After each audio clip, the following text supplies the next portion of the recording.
What's up, buddy?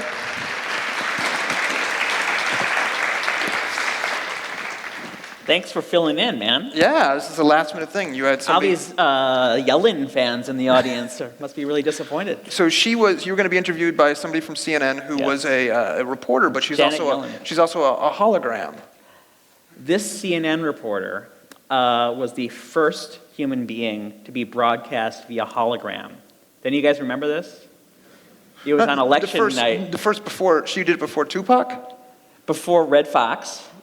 Andy Kaufman and Tupac. She broadcast from Grant Park. She had to go in a tent, and they had 30 cameras, and then they had 30 projectors in the studio. And she talked to Wolf Blitzer and said the same kind of insipid, meaningless, shallow things that cable news people say, but she said it as a hologram. And she couldn't make it. But you've gone on those shows to promote. What's that? You've gone on those shows to promote books. I've never been on CNN. Okay. That's why I'm bitter. All right, so we're going to dive into the book, and there's obviously quite a bit to dive into. But there was a debate last night. Right. And you're talking about over my dinner table? Oh no, the Republican debate. The Republican debate, and the folks on the stage, in many ways, grew out of the movement that you're talking about here. Right. And any debate you have, I don't care if it's Democrat or Republican, you immediately have to go to the fact checking because people are making stuff up. Right. But this one and seemed very much devoid of actual facts. Yes, I'm writing for the Washington Spectator now. You can check out my stuff at washingtonspectator.org. And I did a post on the debate last night. And I did a little research on Dr. Carson, Benjamin Solomon Carson, the new front runner. Someone just was shaking their head in the front row. And he was interrogated by the moderator who asked him about this herbal supplement business that he has done work for called Manna Tech. It's like manna from heaven, only tech. And said, this cures cancer. It cures cancer, cures Alzheimer's, but the Attorney General and now the Governor of Texas brought a $7 million settlement against this company for deceptive claims. And the CNN moderator said, how do you explain your association with this organization? And he says, easy, I have no association with this organization. Well, I gave a couple speeches for it, and I use it. It's great stuff, but I have no connection to this organization. And people started digging, and if you go on YouTube, you can see this video in which he's kind of made up, backlit. There's a set, and he's singing the praises of this herbal supplement for 4 straight minutes. And it's not like they found him on a street corner and took out their iPhone and did a little video. And he just literally... He was a hired gun. He was a hired gun for this company. And he literally, on that stage last night, in which they were all talking about how politicians don't deal straight with the American people, and et cetera, et cetera, et cetera, just brazenly, looked the camera in the eye, looked the American people in the eye, said, I have nothing to do with this company. Well, here's what's interesting, and ties in with this book, is that you discuss and you explore in this book, through the beginning of the rise of Reagan, that we got to a place where you were able to tell people what they wanted to hear, as opposed to what was actually true. And you see that across, I think, the political divide, but you certainly saw it last night. To be fair, politicians have been doing that since ancient Greece. True. But I would argue, and I don't know if you agree, is that Reagan kind of rewrote the script. And you mentioned in the book, it's all over the book, you can't say things, if you're a politician, if you're President Obama, and you say something, if you go on and you do what Ford did and said the country is in bad shape, right? Certainly you can't do the Carter speech that he famously, right? The malaise and all that. Like, that script has changed. Right. So this book, The Invisible Bridge, is the third in a series of books I've been writing. The first one came out in 2001. It was called Before the Storm, and it was about the movement that began in the late 50s, back when Americans and pundits were absolutely convinced that America was a liberal country and that conservatism was completely vestigial in American life. And a bunch of kind of grassroots conservatives basically took over the Republican Party from the ground up. So I told that story, and they nominated Barry Goldwater for president in 1964.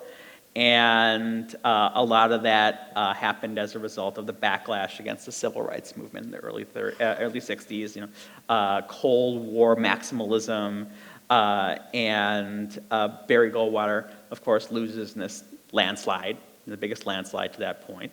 And once again, the pundits declare that conservatism is, dead and buried.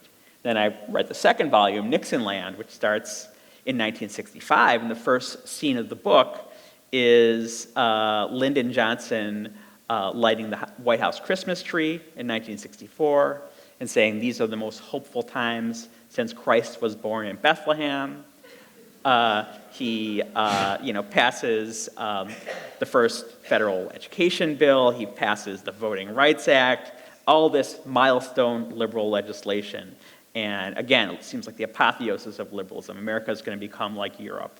And the capstone of this is the Voting Rights Act in 1965. And in that, when he passes that, he stands under the Capitol Rotunda and he says, "The slaves came to America in chains. We've finally broken the last vestige of those fierce and ancient bonds." So in other words, he's literally declaring America's ordeal of race to be over. And then 7 days later, the Watts riots come. And that signals this backlash against civil rights. And then in 1966, during the off-year elections, all the kind of conservatives who lost their seats in Congress because of the lack of coattails of Barry Goldwater win their seats back. Here in Chicago, Paul Douglas, the great liberal lion of the Senate, loses his seat to a Republican. And then, of course, Nixon wins, and then wins an even more striking landslide in 1972. So this volume starts with Richard Nixon's humiliation in Vietnam. His humiliation in Watergate. American people turn on their TVs, watch the Watergate hearings every day, and see the men that they trusted to run the government revealing themselves to be little better than mafia dons. So here's my question. Well, Hold on. Let me get in here for a sec. It's 1973. Right. Nixon, while may have had a number of policies that certainly now would be considered right, not right, but left. Right. Left. He's instead of having a secret plan to get us out of the war, he's gotten us deeper into the war. He is disgraced. Right. Then comes a guy who nobody thinks anything of, and he pardons Nixon, of course. Gerald Ford, yeah. So how in that climate, right, and this is the book, the years 73 to 76, how in that climate is the insurgency not one on the left, but instead it's one on the right? Well, it looks like it's going to be an insurgency on the left, right? So, how on the left? Well, Ronald Reagan said there is no left and right. There's only up and down. So we have Watergate and the humiliation of the American leadership class. We have this loss in Vietnam. We have the utter economic humiliation in the United States in the Arab oil embargo of 1973, in which these mysterious cabals of Arab sheikhs suddenly have the entire American economy, the great engine of prosperity for the whole world, by the short hairs, and Americans are suddenly rethinking their very self-identity, the idea that America is God's chosen nation, that we're the greatest nation in the world. And what you begin to see is this kind of class of politicians, they're called the Watergate Babies, who are elected in a landslide in 1974, who really seem to be kind of taking this chastened mood of the electorate and really thinking hard about this kind of arrogance that America had been seized by. And they're beginning to think about whether America should be the world's policeman. They're thinking about things like conservation. They're thinking about things like reforming campaign finance and things like that. And if you want to be taken seriously as a politician in 1974 and 1975 and going into 1976, it really seems like you have to speak to this chastened national mood. And people are saying that's what we want. That's what we want. That's where we are. We're growing up as a nation. We're maturing as a nation. We're throwing off that old model of patriotism that's about waving a flag and building a new model of patriotism, which is all about sort of being able to be self-critical about your country. So what the hell happened? The striking thing is all through this period, and I think I was like the first person to really kind of go through the records and look at this, all through 1973, 1974, and even into 1975, there's only one prominent politician, one, who's saying Watergate is no big deal. It says nothing important about America or the American character. It was probably a frame-up job by the liberals. The stuff that the Democrats do every election year in Chicago is, far worse. And that's Ronald Reagan. And he goes on the radio. He has a radio show after his 2 terms as California governor. And he begins even to talk about the Vietnam War as this kind of noble effort on behalf of America. Again, in which the liberals kind of stabbed us in the back, and that's the only reason we lost. The other thing you point out in the book is that Reagan, at that point, he was one of the few people, maybe the only prominent person, who was really talking about no government, get government off of our backs. The solution was still on both sides, to some degree, government. That's a little more complicated, actually, because a lot of these Watergate babies were the first generation of Democrats who kind of began to inch towards what we associate with kind of Bill Clinton and the New Democrats. So you have someone like Gary Hart, who was kind of the lion of the class of 1974. He became the senator from Colorado. And he would say very critical things about the New Deal. He would say there's too much government. You had Senator Proxmire, William Proxmire of Wisconsin, who'd been an investment banker, and he was the head of the banking committee, and he was really a budget hawk. He was the guy, you guys might remember, came up with the Golden Fleece Award, the most wasteful piece of government spending. So you really begin to see actually this pincer movement on kind of the New Deal tradition from, the Reaganites, who never really went away, and that's kind of the point. There always were this subterranean force within the Republican Party. And then you have sort of this new breed of Reform Democrats who also are beginning to view government and the New Deal tradition in a skeptical way. And Jimmy Carter, actually, is a guy who's kind of balancing all these forces. He's kind of all things to all people. He promises to reform welfare. When he gives his State of the Union message in 1978, I'm jumping ahead a little, he says government cannot solve the problem of poverty, it cannot solve the problem of inflation. It's exactly what Bill Clinton said in 1996, right? The age of big government is over. So, you really see this reconsideration of the whole idea of the New Deal and big government. And it was kind of a paradox, because at the exact same time that Democrats are beginning to look askance at the tradition of using government to kind of bring people into and sustain the middle class, the reason they're doing that is because it seems like America's prosperity is permanent.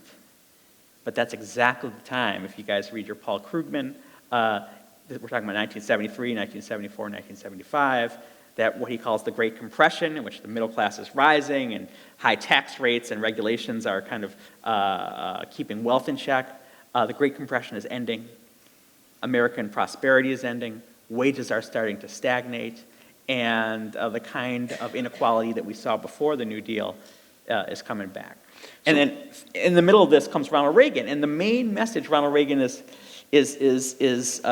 selling, you can kind of see on the cover of the book. Look at him. He's just kind of, his eyes are lifted heavenward. He's balancing, like balletically on the fender of 2 cars. He looks like he's ready to ascend to the heavens. But Rick, here's I think, an essential question about Reagan, and you get into who Reagan was and how he came to believe what he did, which is, and I think you also call him the Babe Ruth of denial at one point in the book, is Reagan, when he keeps going on the air and saying Watergate's no big deal, is he canny about that, or is that just his nature? Is he saying, yeah, this is what's eventually in 1980 going to win me the presidency, or is it, he's not even thinking about it, that's just a natural instinct for him? I think it was just, that's the way Ronald Reagan thought about the world. A very important part of how I understand elections and presidential politics, I like to say, I stick presidents on the covers of my book because that's what sells and that's what the publishers want. But really these books are about us, right? I use the presidents in order to understand, grasp this kind of inchoate, fugitive thing, which is kind of like the mood of the American public. And at this time in which people were kind of dwelling in negativity for very reasonable very reasonably, the fact that you had this one guy who could write a happy ending to any story.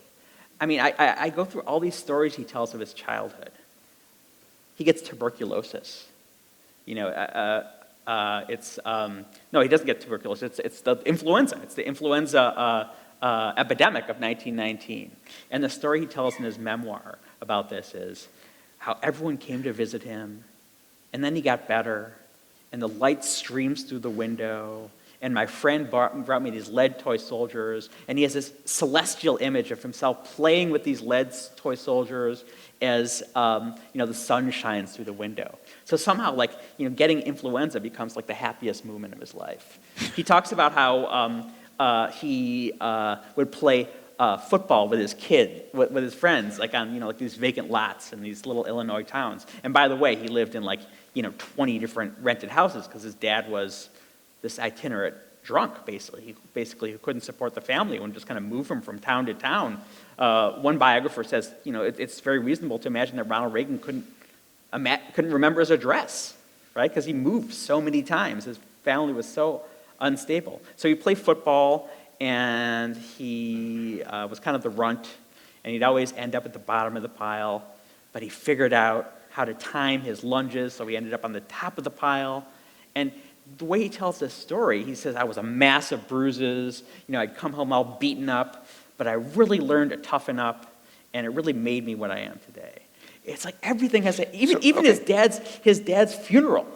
He somehow tells that as a happy story in which he imagines him, shining down from heaven. And that ability that he had to kind of be what I call him an athlete of denial.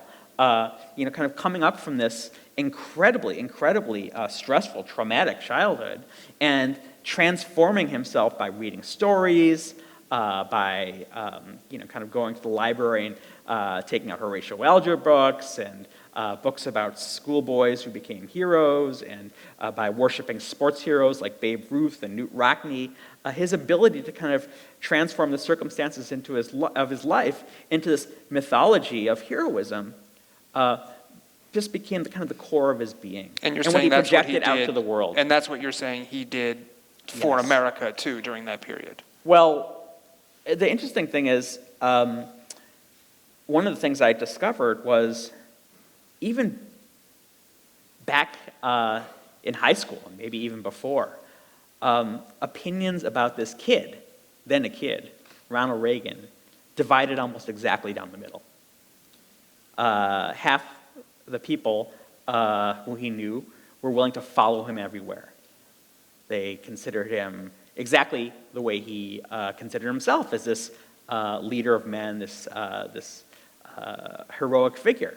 And then the other half thought what I bet a lot of people in this room think, that he was just this pathetic phony, this complete scam artist. Can we see a show of hands?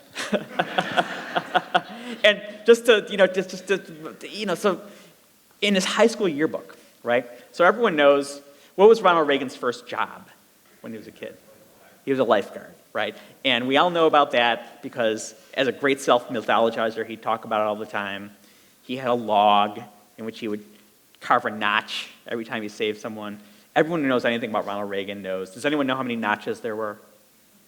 77 notches, right? And Gary Wills, in his great book about Reagan, Reagan's America, Innocence at Home, reads all these articles in the Dixon newspaper and says, these are really suspicious. I think Ronald Reagan might have written some of these articles. And so he's always rescuing people. He writes a story in the kind of a prose poem in the high school yearbook. But also in the high school yearbook, there's a cartoon. Do you remember this one? And what page was it on in the it's book? actually not, Well, I could probably find it. We're going to play that little game. Yeah. So actually, it's not a cartoon. It's a little comic dialogue. And one person it's at the beach where he's the lifeguard, and someone is drowning.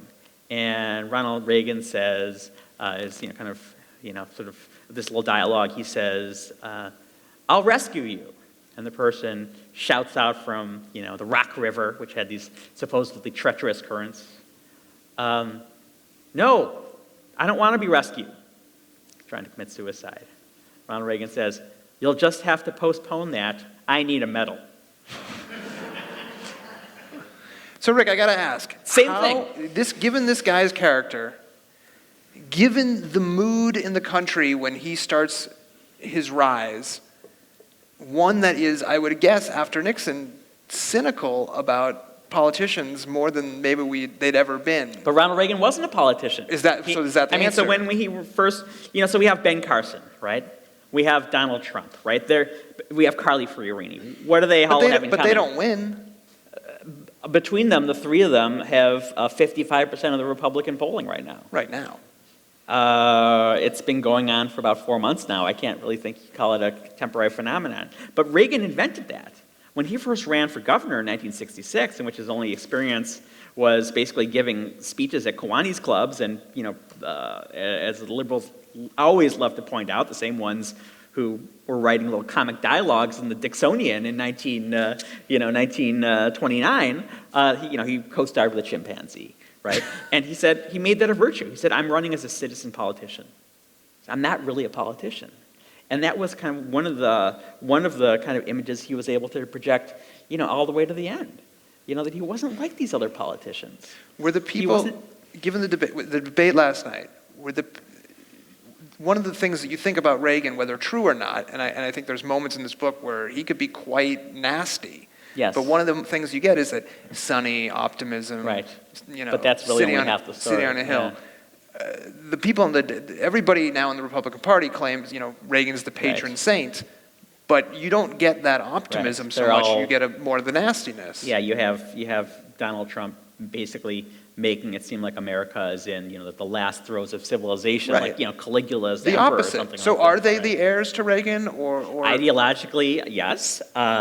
But I think Reagan, in a lot of ways, was a sui generis figure. He kind of came out of nowhere in a lot of ways. The thing you need to understand, and I've really studied the polling on this, going back definitely in the 70s, but even through today. In fact, they just had something about this on Marketplace. If you look at the American public opinion on an issue-by-issue basis, the kind of thing that Reagan says are ruining America, regulation, social welfare programs, environmental regulations, are consistently popular. There's never a poll that they do in which 65% of the people say that, the top tax rate for the richest people shouldn't be raised, right? But, the whole Republican mantra is that you have to lower the tax rate on the richest Americans in order to kind of unleash the prosperity of the market. That has never been popular. That has never been popular. So one of the reasons you saw a lot of fudging in the debate last night, when Karla Fiorini or Governor Christie or Carson attacked the moderators for gotcha questions, often what they call gotcha questions were actually very well-posed questions by the moderator in which they were demanding that the candidates state the ideological positions that they actually held, which are not popular. So you need a figure like Reagan offering something that transcends the kind of conservative economic ideology. It's not to say that it's totally unpopular. It's not to say that Americans don't have this native distrust of the state, but you need something extra to get it over the finish line, whether it's partisan gerrymandering, whether it's racial demagoguery, right? Whether it's the sunny optimism of Reagan and this kind of athleticism of denial that he was selling, and this idea that the only problem America has is that people say that America has problems. I mean, you mentioned that we put the presidents on the book because that's what sells, but how much? It's for sale on side. Yeah. Oh, that's what, remember who was it? Marco Rubio, when he was asked, I don't know how many. Well, he was evading a question. Yeah, he brilliantly evaded the question, and it worked. The moderator said, well, let's see. You've cashed in your retirement fund. You had your second home almost repossessed, right? And you've completely screwed up your accounting of your campaigns to mingle personal cash and account cash. So why should the American people hire you to run a $19 trillion economy? Well, the first thing he says is, he attacks the question, the premise of the question. He says, well, that is the smear that the liberals have been pushing at me for years. And then he says, well, I'm just an ordinary guy. Like, I came from modest circumstances, and, I had lots of college debts to pay, And then a very sharply worded follow-up question. The moderator said, oh, but you got $1 million book deal. And then, you cashed in your retirement account. And then, so he said, so he's kind of looks the camera in the eye, and says, well, the American people have it tough, and that's why I'm offering a family-friendly tax plan. And the audience applauds. That ability to kind of pivot your way out of, Reagan was called the Teflon president, right? They went to school. I could tell all those guys had gone to school on Ronald Reagan's most famous debate performance. It was in 1980. The circumstances were the following. Jimmy Carter and Ronald Reagan were tied, just about, going into the last week of the election. The Carter people were desperate to get Ronald Reagan on stage for debate. The Reagan people had been avoiding it. I have personally heard from one of Jimmy Carter's close advisors, his speechwriter, Hendrik Hertzberg, who is now a New Yorker writer, that they were absolutely convinced that if they could just get the guy who co-starred with the chimpanzee up on the stage next to Jimmy Carter in a debate, the American people would realize that he was a phony, that he, was just, like, he hadn't really rescued 77 people. It was all just, his, kind of self-mythologization. And they drilled Jimmy Carter with every extreme, out-of-control, ideologically unpopular statement that Ronald Reagan never made. You remember in the debate yesterday, John Kasich said, some of these guys are so crazy they want to get rid of Medicare. Well, Ronald Reagan very famously in 1964 recorded a record album for the American Medical Association, which was very against any form of government involvement in healthcare, in which he said, health insurance for the aged under Social Security will lead to the end of American civilization. That they'll steal our freedom, and next thing you know, we'll be, this train of horrors. And that's exactly what Jimmy Carter hit him with. That Ronald Reagan was on the record opposing Medicare, this sacred cow, this government program that had worked so well, that had given health care to the aged, that had worked great for 15 years at that point. And Ronald Reagan just kind of looked at Jimmy Carter, and do anyone know the famous line? He said, "There you go again." And just the affect, not how it connected logically, but just the way he was able to kind of tie this kind of negative energy that Jimmy Carter was throwing at him, and just flip it around, and just throw out a quip. And of course, the moral of the story is he wins in a landslide, and a lot of it is just owing to that last debate. Obviously you don't share his views in any way, but is there a part of you that admires Reagan? Well, I admire anyone who's elected and reelected president. It's an awesome accomplishment. Right? This guy changed the world, right? He changed our very conception of ourselves as Americans. I think that's what Barack Obama meant. So how do you reconcile these two things? I put presidents on the cover because that's what sells. These books are about us. But at the same time, one guy can change the way we view ourselves as Americans. But I like to put this in the case of Richard Nixon, right? But it's also true of Ronald Reagan. He didn't create the wave, but he surfed the wave, right? And by surfing the wave, he transformed our perception of the wave. If Ronald Reagan, well, we don't even have to do the thought experiment. Ronald Reagan tried to run for president in 1968. he went nowhere, right? He was a single-issue candidate not a single-issue candidate, but he was, attacking the student protesters, and he was, attacking welfare fraud and civil rights and all those kind of ideological things. The man has to match the movement. Barack Obama, this Kenyan Kansan, who says there's no red America, there's no blue America, who kind of is able to kind of match the mood of an electorate that's kind of longing for this transcendence of, this kind of bitter division of the Bush years, right? Richard Nixon, who kind of reaches out to what he calls the silent majority, this guy who was this master. If Reagan was the master of projecting optimism, Nixon was this master harvester of negative affect and the resentment that white middle-class Americans... With the same people, though. That's what's crazy, right? Well, that's the thing. The way I have these books is waves feed into each other, right? It's like they're different waves. The first wave, the first book that I write about is the formation of this cadre, this institutional cadre of dyed-in-the-wool ideological conservatives who build the institutions that allow conservatives to kind of run for office and become professional politicians. Nixonland, he introduces into the appeal of right-wing politics this sort of politics of white middle-class resentment. And Ronald Reagan adds to that. This sort of tincture of optimism, because Ronald Reagan does that too, right? I mean, he's saying,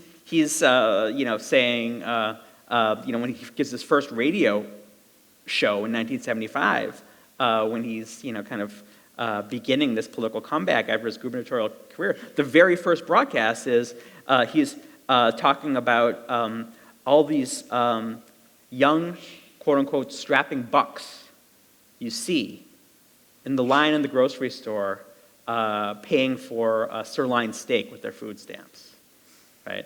So that's some pretty serious negative affect right there in politics of resentment.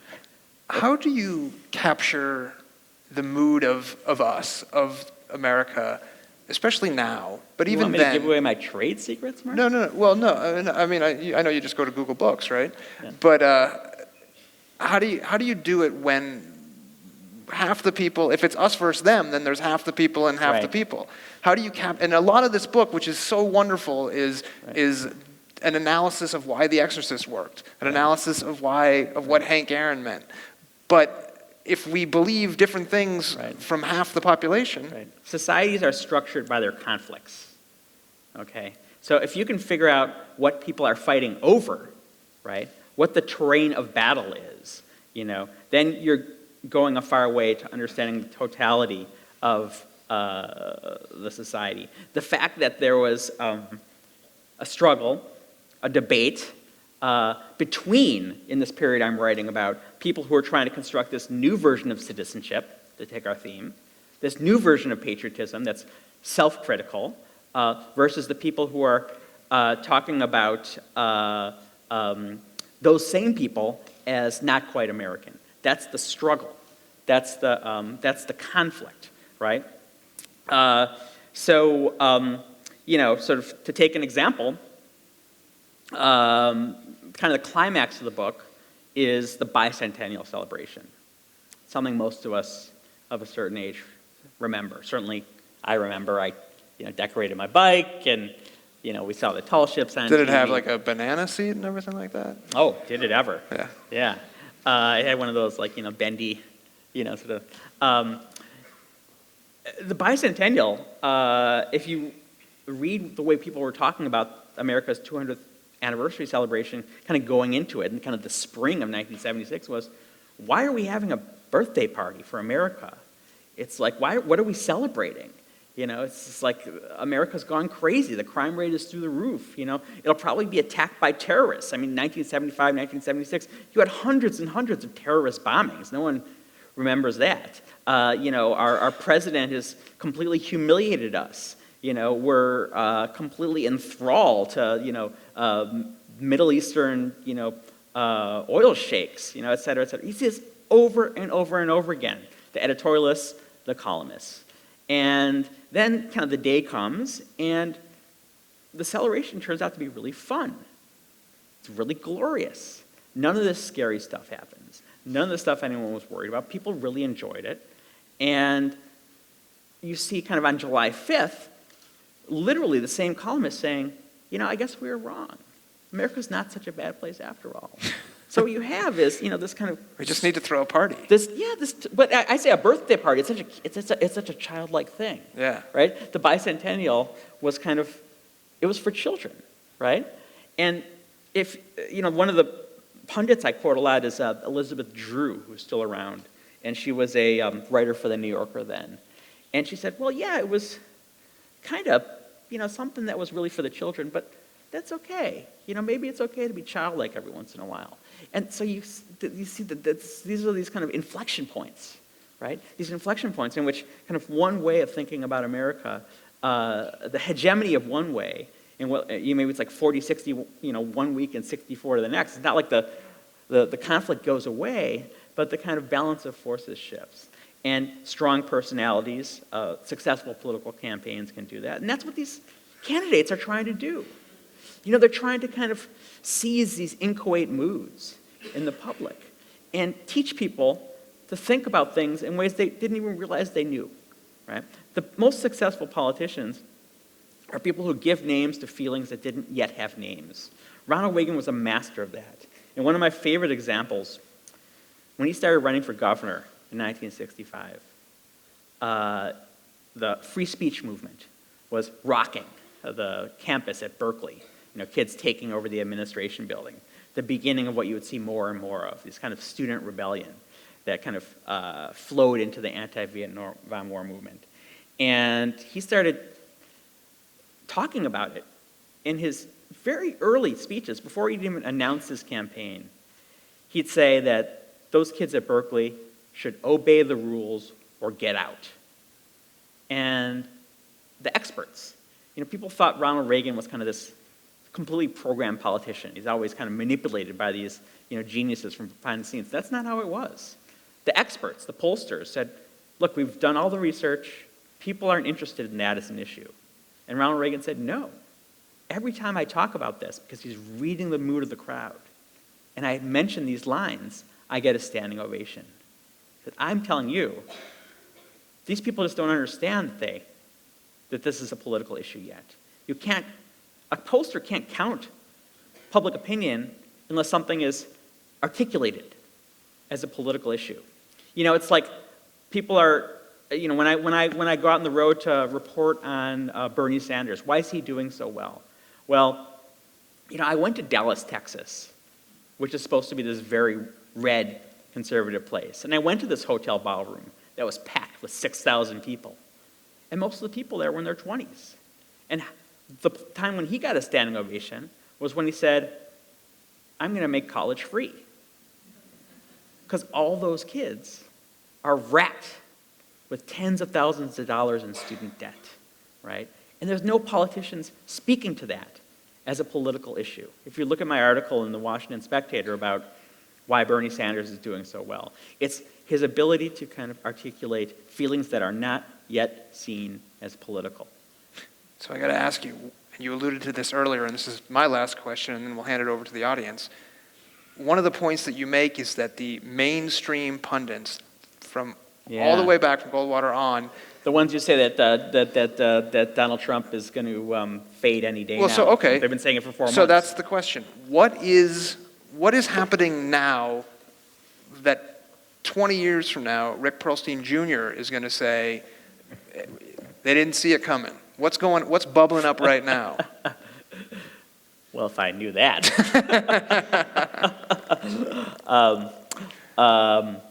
Well, I mean, the kind of rage that Donald Trump is so successfully tapping into, it's not particularly mysterious, right? It's this fear of immigration.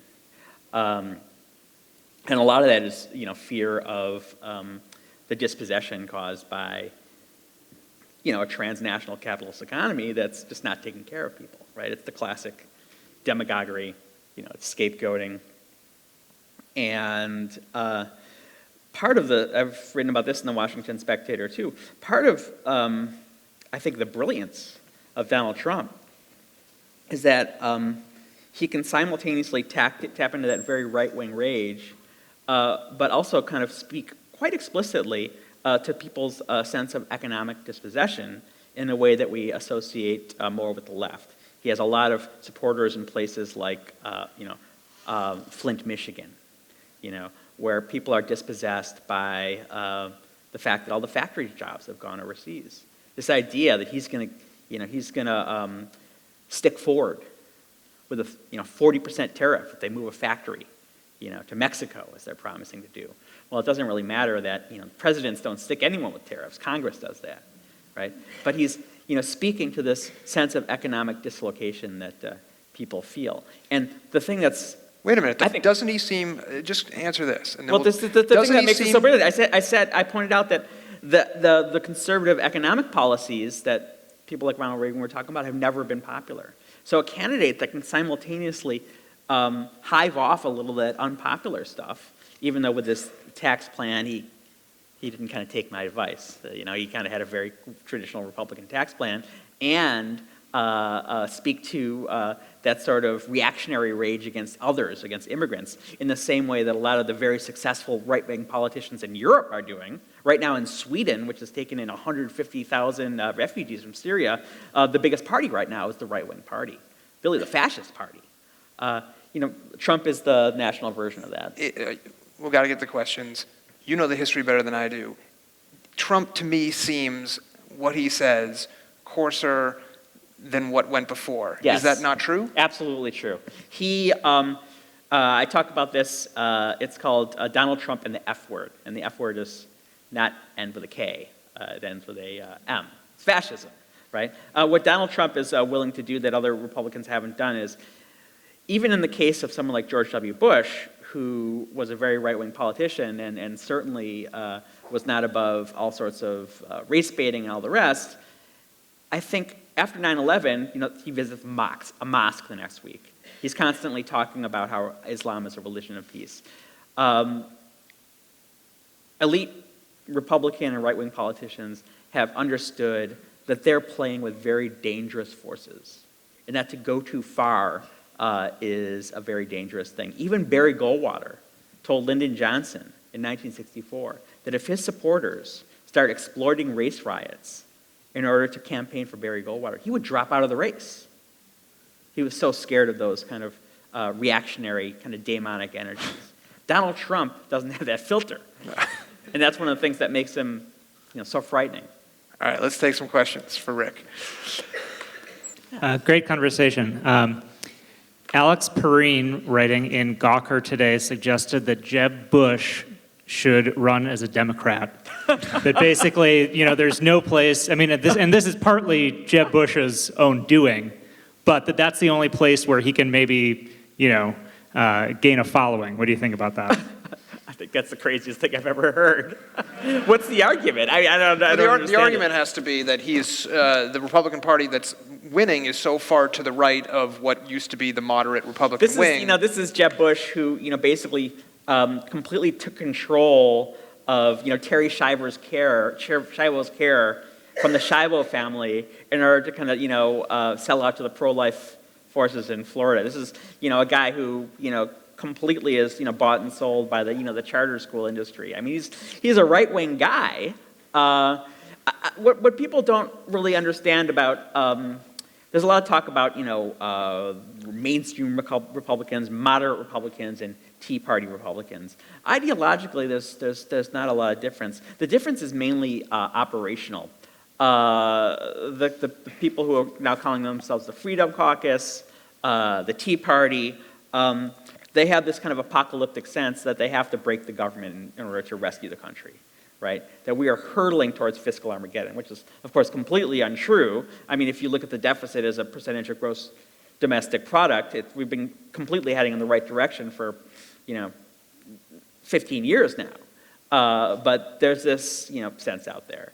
And so, but what the kind of, quote unquote, mainstream Republicans in Congress are calling themselves now is the governing caucus. That sort of that the government, has to kind of remain operational. And that's not really moderate, because what they want the government to be operational for is, kind of basically some very right-wing ideas. So, I mean, I think that's... So you think the answer is it's wrong? And also the Democratic Party is becoming a lot more economically populist. And Jeb Bush might be a lot of things, but I don't know any economic populist named Bush, unless maybe there's like a nephew or something like that, or maybe... Yeah. Kate Bush? Oh, yeah. There's a blast from the past. Well, 70s. All right. More like 80s. I guess you're right. My question is, in all your research, Oh, I don't did you do any find anything research. positive about Reagan? And he was involved in politics long before, he ran for president. He was a that- Democrat. Right, well, yes. He was a big fan of Franklin Roosevelt. I really... He actually I'm really on was the same a page, but- Democrat seriously, before he was Republican. Ronald Reagan, people say Ronald Reagan, there's no place for Ronald Reagan in the Republican Party today because he wasn't conservative enough.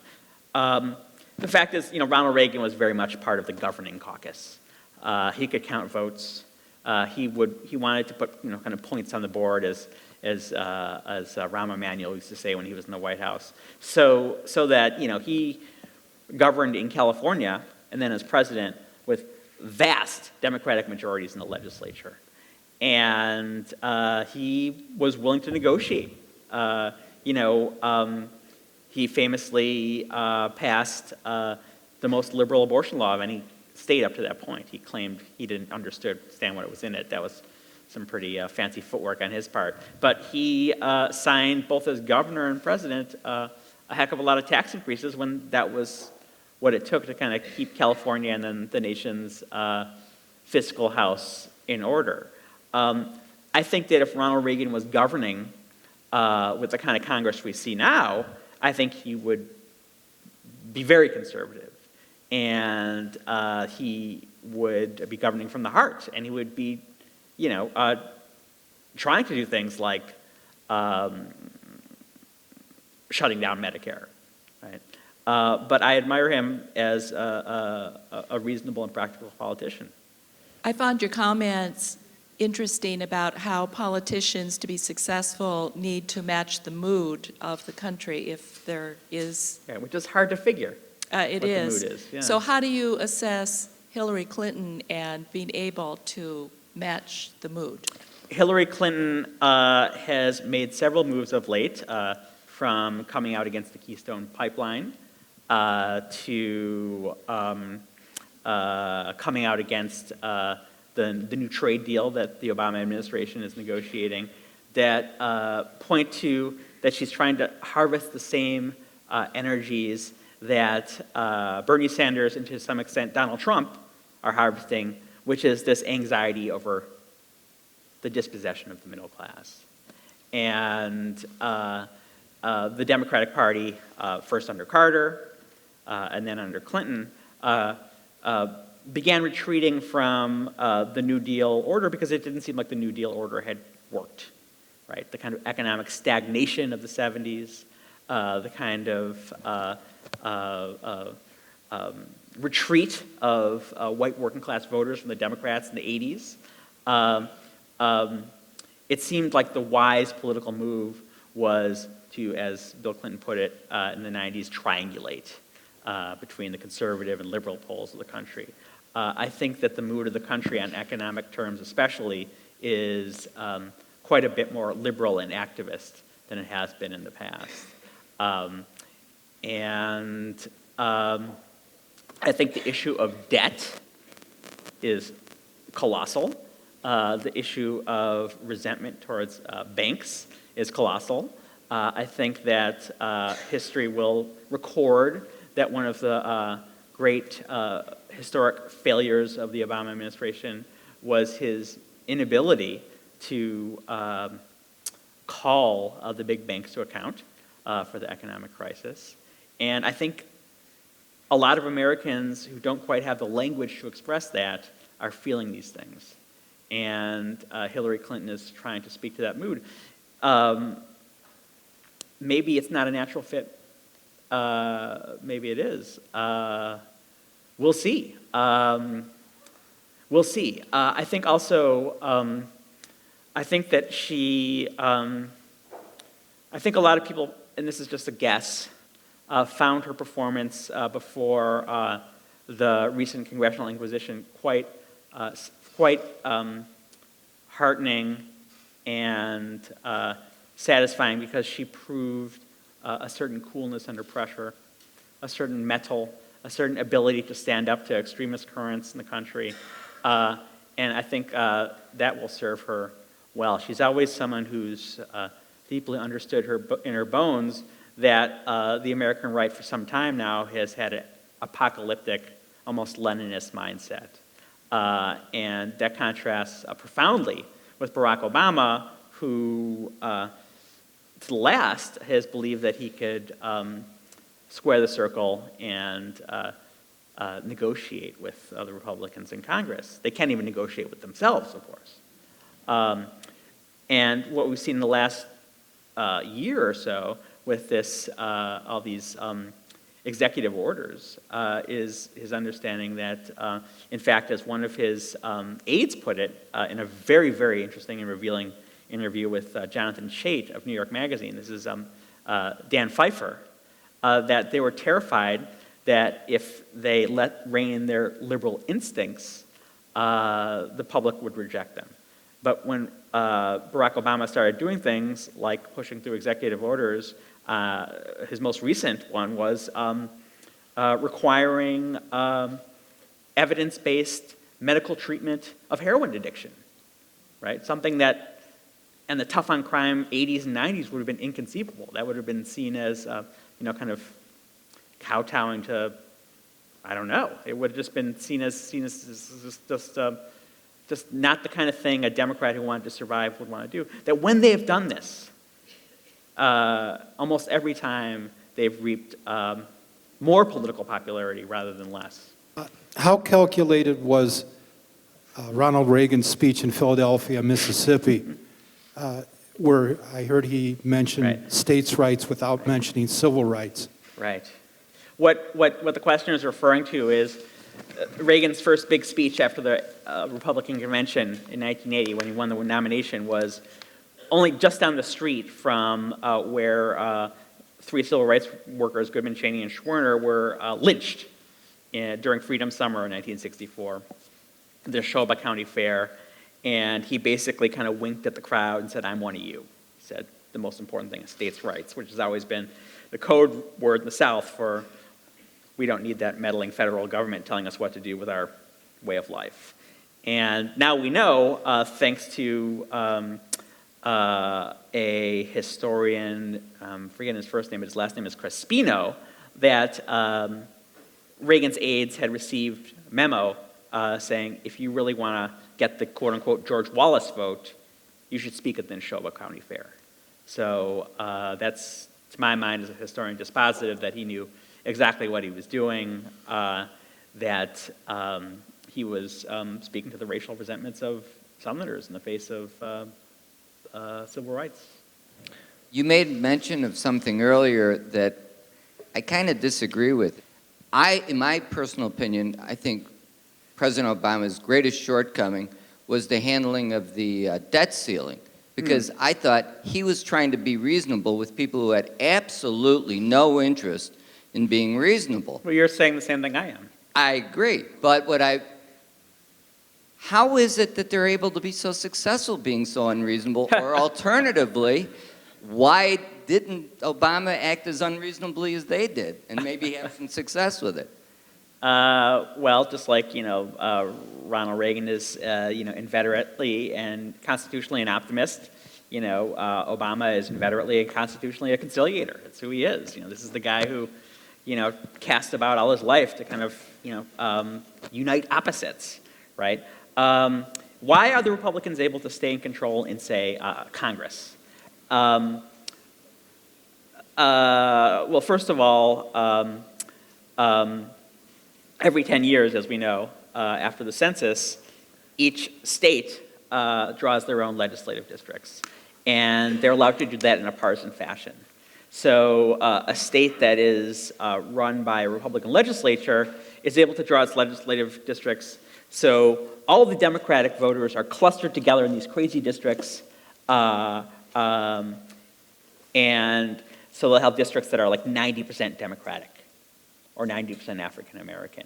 And that way, the people who elect Congress are able to do so in a way that almost guarantees that Republicans will win a majority. That kind of partisan gerrymandering has been accelerated in the last 20 years. And the smoking gun in that one is Tom DeLay, a name some of you will remember. One of his top aides wrote an email, which is now a matter of public record, in 2004, and saying the way we've drawn the districts will guarantee that Republicans will stay in control no matter the mood of the country, right? So that's kind of like they have been extremely aggressive in basically manipulating the system in order to rig the system. They're rigging the system by making it harder for traditional Democratic votes to blocks to vote. In Alabama, they closed a bunch of DMVs, right, in predominantly African American areas. And of course, the icing on the cake is the new politics of money around the recent Supreme Court decisions, which profoundly favor Republican politicians over Democratic ones. Used to be you can only give $5,000 to a politician. Now you can give as much money as you want. That structurally advantages the party of money.